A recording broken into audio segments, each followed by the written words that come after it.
반갑습니다.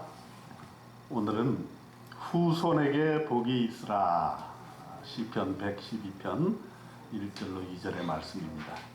할렐루야. 여호와를 경외하며 그의 계명을 크게 즐거워하는 자는 복이 있도다. 그의 후손이 이 땅에서 강성하며 정직한 자들의 후손에게 복이 있으리로다. 아멘. 우리가 이제 올해도 가정의 달을 맞이했습니다. 5월이 되면 실록도 아주 무성해지고 또 어린이날 또 어린이들이 엄청 기다리고 우리 손주들도 엄청 기다렸는데 그냥 비가 내려가지고 어디를 못 갔어요. 그래서 어제 모였었는데 뭐 하고 놀았니? 그랬더니 뭐 실내에서 조금 놀았던 모양이에요. 그래서 조금 실망하는 빛이 역력했고 또 이렇게 뭐 어디 가려고 텐트도 이렇게 사가지고 가서 좀 이렇게 어린이날 기념으로 좀 지내려고 했었나 봐요. 그런데 비가 폭우가 내리는 바람에 그것도 못하고 그래서 실망이 많았던 그런 어린이날이었습니다. 그래서 오늘 말씀은 역시 가정에 대한 말씀을 전해드리고자 하는데 특별히 우리 후손들에 초점을 맞춰서 한번 설교를 준비해봤어요. 우리가 복된 가정을 이루게 되면 후손들이 잘 된다 하는 것이 성경적인 그런 말입니다. 그리고 후손들이 조금 예수 믿는 게 부족하다고 느끼실 수가 있겠어요. 여러분 부모님의 입장에서는. 그래도 부모님들이 예수를 잘 믿고 후손들을 위해서 기도하면 후손들이 잘 될 것이고 그것이 바로 우리 부모가 해야 될 일이다 하는 것을 여러분들이 명심하시기를 바라겠고 오늘 그 말씀을 좀 드리려고 하는데 세 가지 중요한 말씀입니다. 오늘 본문 말씀에 첫째로 복된 가정을 이루려면은 제일 먼저 해야 될 일이 뭐냐? 여호와를 경외하는 일이다 라고 하는 것이에요. 우리가 가정을 이루려고 하면은 여러 가지 생각해야 될 게 많아요. 최근에 이 5월달이 가까우니까 결혼식이 얼마나 많은지 제가 최근에 3군데를 갔다 왔어요. 3군데 결혼식장을 갔다 왔는데 요즘 최근에 결혼식장의 풍경의 경향을 제가 한 3가지로 요약을 해봤는데 현재 세태죠. 첫째는 늦은 나이에 결혼을 한다는 거예요. 네. 엊그저께 갔다 온 데는 남자가 41살이고 여자가 그보다 4살이 적더라고요. 예전 같으면은 상당히 늦은 나이라 이렇게 생각할 나이인데도 전혀 그런 느낌이 안 들더라고요. 워낙에 요즘은 결혼을 늦게 하기 때문에 상당히 결혼이 40대 초반만 해도 괜찮다 그런 생각이 들고 자녀를 낳는 것도 요즘 이제 그 아내 되는 사람들이 그래서 결혼을 아직 안 했을 때 혹시 내가 늦게 결혼할 때에 아기를 낳기 힘들어질 수 있으니까 어떻게 합니까? 자기의 난자를 이렇게 냉동에 잘 보관해서 아기를 낳는데 어려움이 없도록 그렇게 하는 것이 요즘 또 젊은이들의 추세라고 합니다. 그래서 여자가 아무리 나이가 많아도 내 자녀를 갖고 싶다 하는 마음이 들 때는 언제든지 결혼해서 아이를 가질 수 있도록 하는 그런 추세가 요즘 있는 것을 봤습니다. 두 번째로는 결혼식을 교회에서 하는 경우가 많이 줄어들었어요. 이게 요즘의 세태인 것 같아요. 예전에는 믿는 사람들은 당연히 교회에서 거룩하게 혼인 예식을 드려야 하는 것으로 그렇게 했는데 요즘은 예수 믿는 분들이 교회에서 결혼 잘 하지 아니하고 오히려 일반 예식장에서 하는 경향이 많아지고 있다. 물론 여러 가지 이유가 있겠죠. 그러나 오늘 말씀에 비춰봤을 때 우리는 뭔가 지금 세태가 결혼에 대한 어떤 신성감보다는 그저 하나의 이벤트처럼 흐르는 그런 경향성이 있지 않은가 이런 생각이 들고, 세 번째 그 경향이 그래서 주목이 받는데요. 주례가 없어졌어요. 주례가. 물론 주례가 있는데도 있는데 어떤 데 하면 요즘 대개가 주례 없이 그냥 신랑과 신부가 둘이 나와가지고 서로 주고받아요. 서로 그냥 서약을 하고 주례 없이 그냥 이렇게 지내는 것입니다. 그래서 저는 그런 세태가 무엇을 의미하는가, 우리가 믿음의 각도에서 봤을 때는 여호와를 경외하는 그 경외함이 지금 우리 문화 속에서 사라지고 있다라고 하는 것이죠. 네. 결혼은 하나님께서 주신 귀한 예식이다.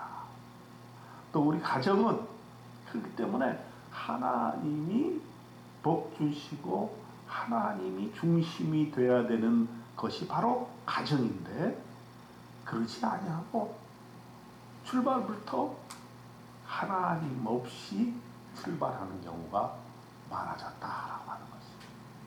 그러나 성경에서 말하는 복된 가정은 가장 중심이 되어야 될 것은 하나님이 그 가정의 중심이 되고 주인이 되고 하나님의 근본이 되어야 된다 하는 것을 말씀드리고 있습니다. 그렇기 때문에 저와 여러분은 항상 이것을 명심해야 될 것입니다. 우리의 가정에 하나님이 중심이 되고 있는가? 아니면 내가 중심이 되고 있는가? 아니면 부인이나 남편이나 아이나 어떤 구성원들이 중심이 되고 있는가? 요즘은요, 아이들이 많이 중심이 되고 있는 거예요. 부모들이 꼼짝 못해. 조그만 3, 4살, 5살, 6살 아이들도 그냥 아이들한테 벌벌 떠는 거죠. 그렇기 때문에 어떻게 합니까? 올바른 훈계, 양육을 하지 아니하고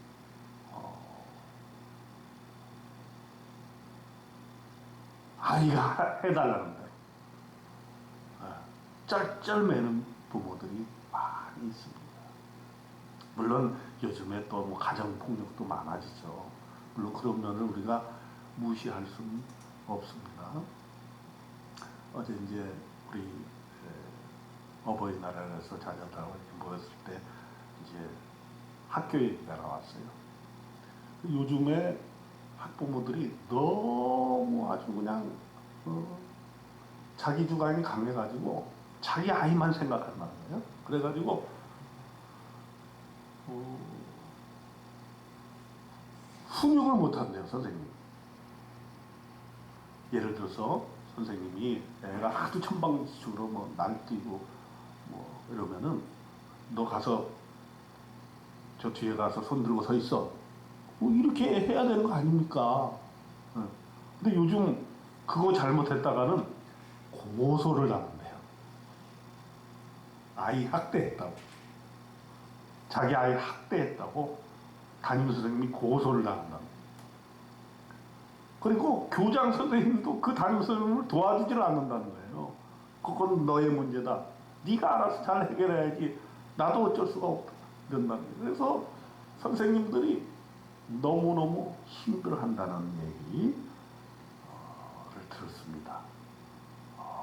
참 그런 걸 보면은 이 가정에 있어서 누가 중심 역할을 하느냐, 이건 매우 중요한 얘기인데, 가족 구성원 중에 누가 중심 역할을 하는 게 중요한 게 아니라 하나님이 우리 가정의 중심이 되었을 때 그 가정이 복된 가정이 될 수 있다 하는 것이 하나님의 말씀인 것을 믿고 우리의 가정에 하나님을 중심으로 모셔드리시기를 주님의 이름으로 축원드립니다.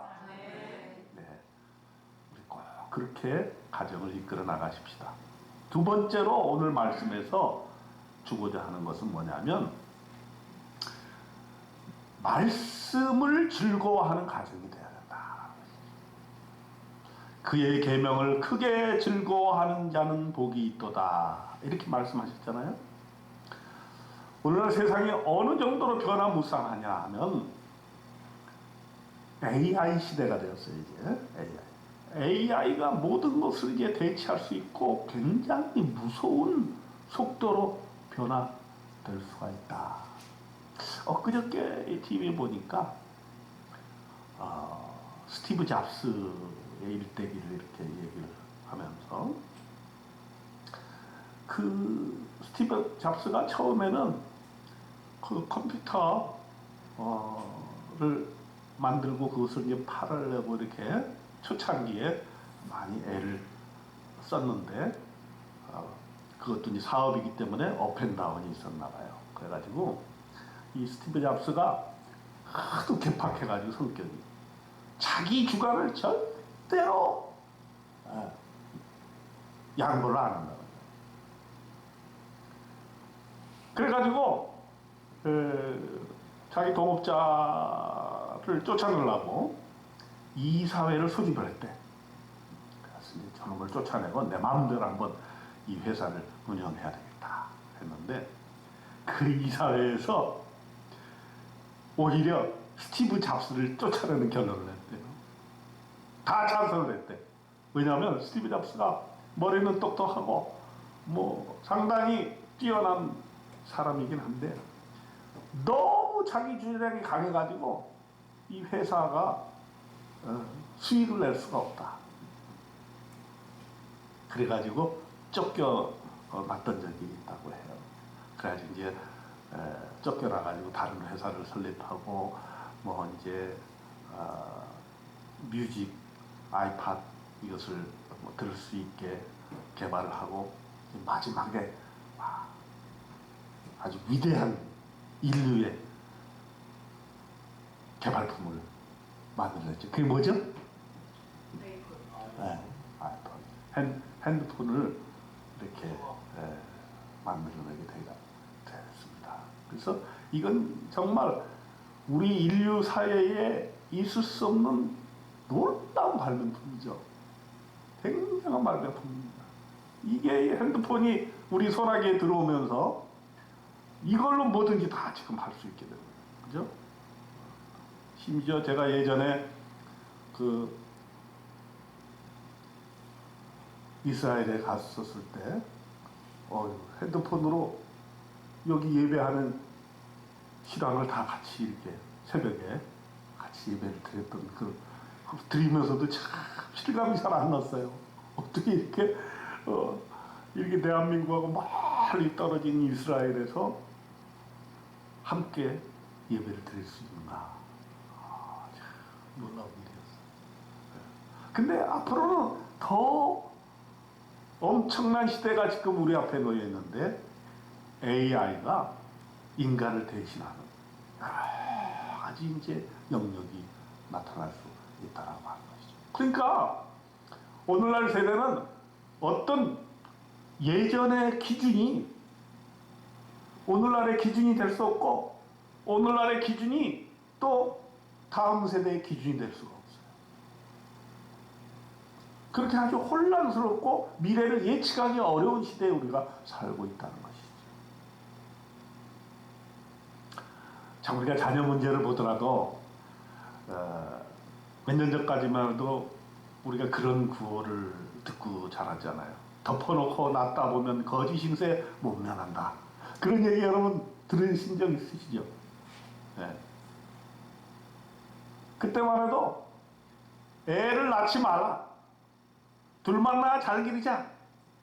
이랬었는데 지금은 완전히 세상이 바뀌었어요. 특히 우리나라 같은 경우는 잘못하면 우리 국가가 소멸될 수 있는 그런 위기, 그 다음에 이 아이의 생산 그 속도가, 그 줄어드는 속도가 전 세계 1위를 다. 너무나 급속하게 아이가 줄어들고 있습니다. 그러니까 예전처럼 뭐 불만나 잘 기르자, 이게 지금 시대에는 있을 수 없는. 지금은 정말 애국지 않은 아이를 많이 낳아 기르는 사람이에요. 그런데 젊은이들은 그것을 따라줄 수가 없는 그런 형편이 있었어요. 제가 어렸을 때만 해도 그냥 애들이 같이 놀면은 말이죠, 한 50명씩 몰려다니면서 놀았거든요. 근데 지금은 밖에 나가도 애들 구경할 수가 없어요. 그죠? 애들이 노는 소리 들리면 신기해가지고 가서 보게 돼요. 애들이 제잘 이렇게 하면은 그만큼 아이들의 숫자가 없어졌어요. 이러한 변화무쌍한 세대에 우리가 살고 있기 때문에 과연 우리 삶의 기준이 되는 진리는 과연 무엇인가? 그래서 우리 가정에서도 가장 기본이 되는 것은 하나님의 말씀이 기준이 돼야 된다. 옛날에는 아버지의 말이 기준이 됐어요. 그죠? 부모님의 말씀의 기준이 됐고, 엄마의 말을 하면 꼼짝 못하게 훈계를 받아야 됐어요. 근데 우리 성경에서 말하는 바는 그것보다 더 중요한 것은 우리 가정에 하나님의 말씀이 들어와야 된다. 하나님의 말씀이 우리의 삶의 기준이 되는 거예요. 다른 어떤 세상적인 기준은 이건 변할 수밖에 없고 그것은 영원할 수가 없다는 거예요. 오늘은 이게 올랐을지 몰라도 내일이 되면, 미래가 되면 이런 모든 문제가 달라질 수 있다는 거예요. 기준이 달라질 수 있다는 거예요. 그렇기 때문에 우리는 이렇게 변화무쌍한 세대에서 하나님의 말씀을 즐거워하는 그런 가정이 되면 우리의 가정이 복된 가정이 된다는 거예요. 그래서 함께 말씀을 나누고, 중요한 거는 그 가족 구성원 중에 한 사람이라도 말씀에 충실한 사람이 되어야 되는데, 저와 여러분은 바로 말씀의 중심에 사는 그런 귀한 하나님의 자녀 되시기를 주님의 이름으로 축원드립니다. 아멘. 그 다음 세 번째로는 복된 가정, 그 후손에게 복이 있으리로다 하는 말씀입니다. 그래서 이렇게까지 얘기하세요. 부와 재물이 그의 집에 있으며 그의 공의가 영구히 서 있으리로다. 3절에 계속해서 말씀하십니다. 이만큼 우리가 여호와 중심에, 여호와를 공경하고 하나님의 말씀에 기초가 돼서 생활하게 되면 우리 자녀들에게 그것이 영향을 미친다는 거예요. 우리 부모의 소원은 뭡니까? 자녀들이 잘 되는 것이죠.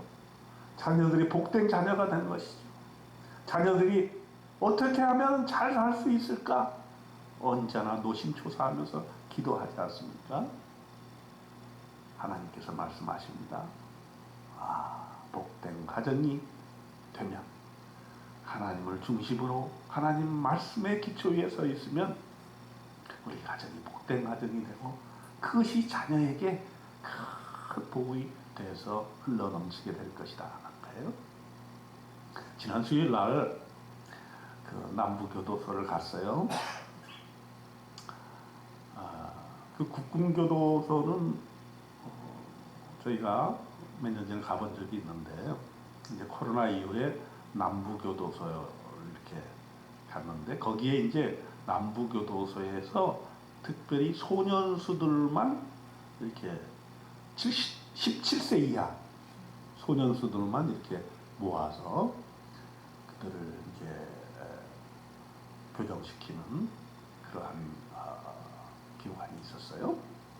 그래서 이제 우리가 여기서 11시에 출발을 해가지고 한 12시쯤 교도소 도착해서 그 교정위원 사무실에서 앉아서 대기를 했습니다.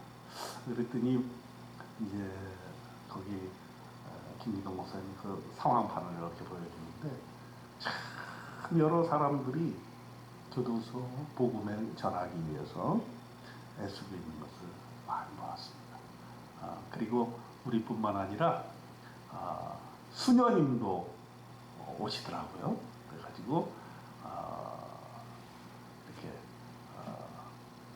닭고기를 사가지고 아마 카톨릭 예배 드리는 청년들한테 아마 그것을 이렇게 예배 후에 주는 것 같더라고요.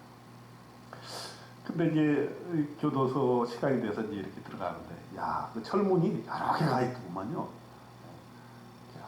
문 하나를 가면은 또 다시 뭐 비밀번호 이렇게 해가지고서는 또 들어가고, 또 이제 그 다음 단계로 또 들어가고, 이렇게 들어가요. 그래가지고 이제 예배 장소에 가가지고 우리가 예배를 드렸는데, 김기동 목사님은 걱정을 많이 하더라고요. 얘네들이 여기 들어온 지 얼마 안 돼가지고 좀 예배 분위기가 산만합니다. 그래서 너무 산만하더라도 양해해 주세요. 그리고 얘네들이 아직 자기 감정을 통제하지 못해가지고 몇 명이 싸워가지고 지금 징벌방에 들어가 있습니다. 그런 얘기를 해주세요. 그래서 알았다고. 내가 설교를 아주 짧게 하겠다고. 그래서 아주 설교를 짧게 했습니다. 하나님의 사랑에 대해서 전하고 여러분들도 하나님이 사랑하고 계시다. 주 예수 그리스도만 믿으면 우리는 하나님의 자녀가 되어 구원받은 삶을 살 수가 있다. 이렇게 짧게 메시지를 전했어요. 근데 예상외로 조용하게 잘 듣더라고요. 그래서 내심 안심이 됐어요. 그래서 이제 예배가 끝나고 잠시 시간이 있어서 상담 시간을 개별적으로 이렇게 가졌어요. 그래서 이제 제가 앞에 있는 두 아이들하고 상담을 했는데, 체격이 좋아요. 16, 15, 17 이렇게 되더라고. 어른보다 체격이 더 좋고요. 딱 봐도 힘이 센 것 같아요. 그리고 그냥 얼굴도 얼마나 잘생겼는지 아주 그냥 얼굴이 희어멀건해요. 그래서 내가 물어봤어요. 넌 뭘 하고 싶냐 앞으로? 그랬더니 한 친구는 격투기 선수가 되고 싶다는 거예요. 그래서 자기는 여기만 나가게 되면 운동을 열심히 해가지고 격투기 선수. 그래서 지금도 열심히 그 안에서도 운동을 한다는 거예요. 목사님, 제 근육 한번 보실래요? 그래서 팔뚝을 탁 이렇게 탁 만져보라는 거예요. 근데 만져봤더니 진짜 완전히 돌덩이 같아요. 와, 그냥 얼마나 이게 단단하죠. 정말 아주 대단하다는 생각이 들었어요. 그러면서 제 마음에 기도하는 마음이 생겼어요. 그래, 이 친구가 격투기를 잘 배워서 정말 자기가 원하는 꿈을 잘 이룰 뿐만 아니라 하나님이 나를 사랑하신다는 사실을 분명하게 깨달아 아는 그런 귀한 청년이 되었으면 좋겠다 하는 그런 생각을 해봤습니다. 아마 이들에게도 부모님이 있을 거예요. 부모님이 얼마나 간절하게 이 아이가 잘 되도록 기도하고 그 마음을 쓰고 있겠습니까? 그 사람의 부모님이나 우리나 다 마음이 똑같은 거죠. 누구나 우리의 자녀들이 잘 되기를 바라는 거예요. 우리 후손들이 복이 있게 잘 살게 되기를 바라는 거예요.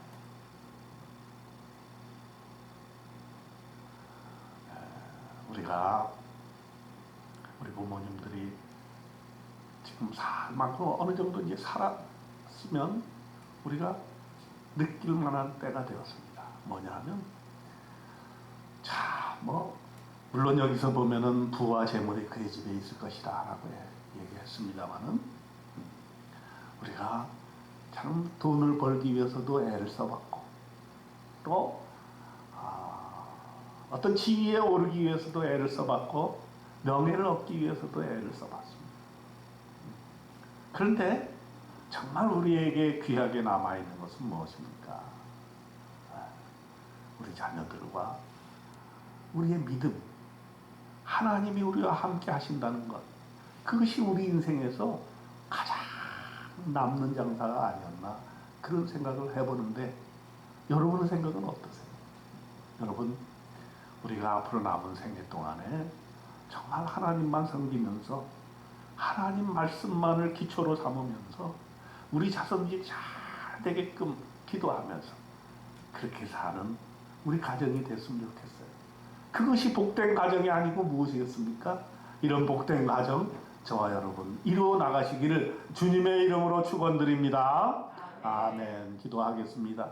하나님 아버지, 우리에게 복된 가정 주신 것을 감사합니다.